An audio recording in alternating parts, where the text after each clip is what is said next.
পাপের কারণে দুষ্টু জিনেরা মৃত্যুর আগ পর্যন্ত ক্ষতি না ছাড়া কখনো মানুষের পিছু ছাড়ে না। সত্য ঘটনা অবলম্বনে ঘটনাটি আমার চাচার মুখ থেকে শোনা। আমাদের গ্রামের পারিবারিক কবরস্থানের পাশেই বেশ ভালোই জায়গা জুড়ে একটা বাঁশঝাড় আছে। অবশ্য প্রত্যেক কবরস্থানেই বাঁশঝাড় থাকে, কারণ কবরের মধ্যে বাঁশ দিতে হয়।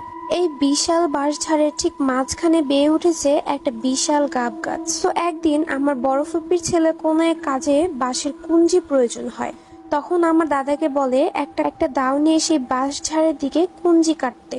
তার প্রয়োজন মাপের কুঞ্জি অনেক উপরে, তাই সে গাব গাছটার উপরে উঠে কুঞ্জি কাটার সিদ্ধান্ত নেয়। সে গাব গাছটার উপরে উঠে একটা ডালের উপর বসে। যখন সে বাঁশের কুঞ্জিটা কোপ দিতে যাবে, ঠিক তখনই পিছন থেকে কেউ তাকে অনেক জোরে চেপে ধরে বলে ওঠে, তেঁতুল গাছটা কে কেটেছে বল।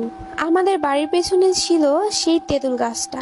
আমাদের দাদার কোনো এক প্রয়োজনে গাছটা কেটে ফেলেছিল। তারপর থেকে জিনেরা দাদার পিছে উঠে পড়ে লেগেছে। তবে আমার দাদা সব সময় আমল করতো, দোয়া কালাম পড়তো, তাই জিনেরা কোনো ক্ষতি করতে পারেনি। জিনরা খুব ভালো করে জানতো যে আমার দাদাই গাছটা কেটেছে। তবুও আমার ফুফাতো ভাইকে জিজ্ঞেস করেছে যে তেঁতুল গাছটা কে কেটেছে। গ্রামের মানুষরা এমনিতেই এসব বিষয়ে খুব বেশি একটা সাহসী থাকে। তখন আমার ফুফাতো ভাই বলে উঠে যে তেঁতুল গাছটা আমার নানা কেটেছে। তার শরীর দেখা যাচ্ছে না, শুধু তার হাত দুটো দেখা যাচ্ছিল। আমার ফুফাতো ভাই ততক্ষণে ভয় না পেলেও সে হাত থেকে বড় বড় নখ বের হচ্ছে। সে এবার একটু ভয় পেয়ে সাথে সাথে মামু বলে চিৎকার করে ওঠে। আমার চাচাকে মামু বলতো।